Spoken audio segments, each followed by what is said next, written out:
bloco do programa Direito da Gente. Hoje estamos falando sobre o empregado doméstico e as recentes mudanças implantadas. E para isso nós convidamos o Dr. Vitor Taroco, que é advogado aqui na comarca de São João del Rei. Dr. Vitor, a Érica de Santa Cruz de Minas, ela gostaria de saber se o FGTS ou qualquer outro tributo vão ser descontados do salário da empregada. Não vão não. É aquilo que a gente estava falando aqui anteriormente, né? O que tem que ser descontado do empregado é o INSS. E o Vale Transporte aí na porcentagem até 6%, caso haja o fornecimento do Vale Transporte. Mas isso é uma obrigação do patrão e não do empregado. Então, o dever do recolhimento, o dinheiro não sai do bolso do empregado, sai do bolso do patrão. Tem uma outra pergunta aqui de um telespectador que não se identificou. Diz o seguinte: trabalhei 4 anos como serviços gerais e 6 anos venho trabalhando como empregada doméstica.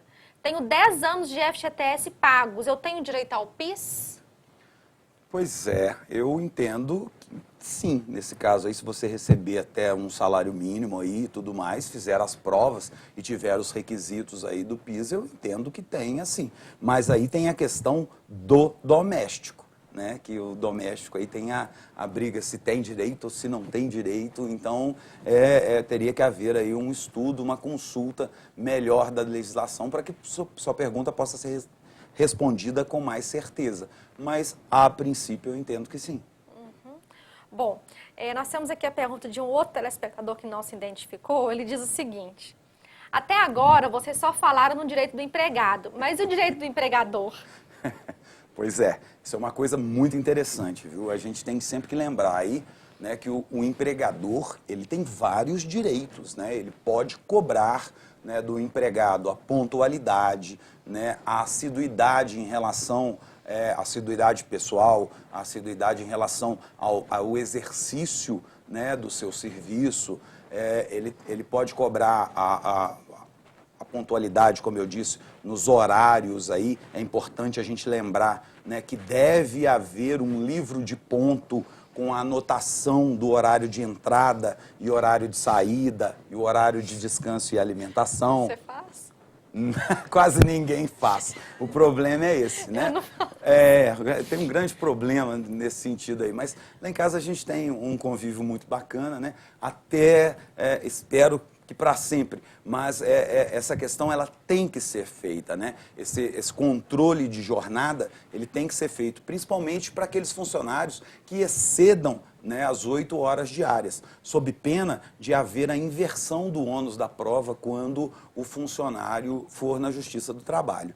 Então, é muito importante que haja essa anotação do ponto e tudo mais. Em relação aos direitos, o empregador ele tem todo o direito e deve, sim, cobrar do empregado, especialmente agora, né? Antigamente todo mundo brincava, empregado doméstico a gente não cobra muito porque não tem os mesmos direitos que o outro trabalhador e não sei o quê. Bom, não tem nada a ver uma coisa com outra. Você deve sim cobrar do seu empregado que ele trabalhe da forma como você o contratou para fazer. Exigir dele o que você se propôs, né? O que ele se propôs a fazer juntamente com você quando da contratação. E se isso não estiver sendo feito, você tem todo o direito de demiti-lo, de conceder o aviso prévio a ele e demiti-lo posteriormente, né? Então, existem sim os direitos do trabalhador e do empregador. Existe sem dúvida nenhuma, né? E eles devem e devem ser exercidos. O interessante que eu sempre falo é sempre fazer um contrato de trabalho, né? Pois é, o ideal é isso, né? Determinado, né? O que tem que fazer, lavar, passar, isso, cozinhar, né? Com os detalhes para evitar... algumas funções já inerentes, né? O exercício da profissão, né, de empregado doméstico. Mas o ideal é sim colocar no papel, mas quase ninguém faz isso. Eu sou advogada, não fiz. Pois é, eu também não faço, mas a questão que a gente vê é a seguinte: para a gente que já tem um conhecimento, né, da matéria, é mais fácil para resolver qualquer problema depois. Para aqueles que não possuem um entendimento claro da legislação trabalhista, do que deve ser cumprido, do que não deve, o que a gente aconselha é que faça sim né? Para nós é mais tranquilo, porque a gente sabe que o contrato tácito ele é válido e tudo mais, né? Sabe da inversão do ônus da prova, mas para aqueles que não têm, às vezes, um contato muito grande com a lei, é interessante sim. Isso é fácil de arrumar, na internet tem, ou então procura um profissional que possa te orientar. Isso é uma coisa tranquila de ser feita e que pode sim te prevenir futuramente de uma dor de cabeça sem tamanho. Não é todo mundo que tem a sorte de ter pessoas boas, né, É Vitor? verdade. A Gorete da Colônia, ela quer saber o seguinte: eu sou cuidadora, trabalho de 7 das 19 horas às 9 horas da manhã. Vou ter os mesmos direitos de uma empregada doméstica? Nesse caso aí, você tem que ver a que escala que você está trabalhando aí, porque você está ultrapassando a jornada de 8 horas aí. Você trabalha no período noturno, você vai ter direito ao adicional noturno de 22 horas às 5 da manhã do dia seguinte. Então, tem que ver essa escala sua aí, se ela é 12 por 36, ou como é que você está trabalhando, né? Se é de 19 até as 9, são 14 horas de trabalho, não é isso? Estão excedendo até o número de horas Está extras excedendo diárias. até o número, né? Então, você tem a escala de 12 por 36, onde horas extraordinárias aí não são permitidas em casos excepcionalíssimos, né? Então, tem que analisar direito essa questão sua aí, porque parece que a sua jornada está estendida demais. De qualquer maneira, você terá direito ao FGTS, terá direito ao adicional noturno, né? E os demais benefícios. Seguro-desemprego. É muito interessante. O seguro-desemprego, o profissional doméstico, ele terá o direito, né? Ele vai ter que ter trabalhado por 15 meses anteriores à concessão do seguro-desemprego e ele vai ter direito a 3 parcelas, até 3 parcelas do seguro-desemprego, que não vai ultrapassar um salário mínimo. Né? Então, essas questões aí, elas ainda estão em andamento, né? A lei entrou em vigor agora, então creio eu, como eu disse anteriormente, que ainda haverão algumas adequações a serem realizadas aí, mas vai ter direito ao seguro-desemprego, sim. E no caso da Gorete, não tem direito a adicional noturno e hora extra, Adicional noturno e hora extra. Se a jornada for realmente essa aí, a princípio você vai ter direito sim, numa análise segundo as suas informações.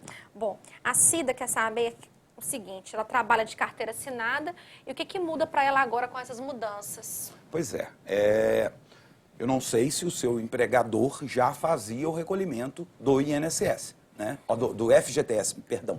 Não sei se ele já fazia. Do INSS, se você tem carteira assinada, com certeza ele deve estar fazendo o recolhimento do INSS. Mas você vai ter agora o direito do benefício do FGTS, né? Mas em virtude da sua carteira estar assinada ou não, não vai fazer muita diferença. O que vale mesmo é o exercício da sua função como empregada doméstica, que hoje vem acrescido de todos esses direitos aí. A assinatura da carteira ou não é um direito, a assinatura da carteira é um direito do trabalhador. A não assinatura já passa a ser aí uma falta grave, passível inclusive de aplicação de multa pelo Ministério do Trabalho, né? E tem na própria legislação da doméstica o pagamento da multa também de um salário dela, caso não haja a carteira assinada. Então tem uma série de penalidades aí ao empregador que não realiza a assinatura da carteira do seu empregado.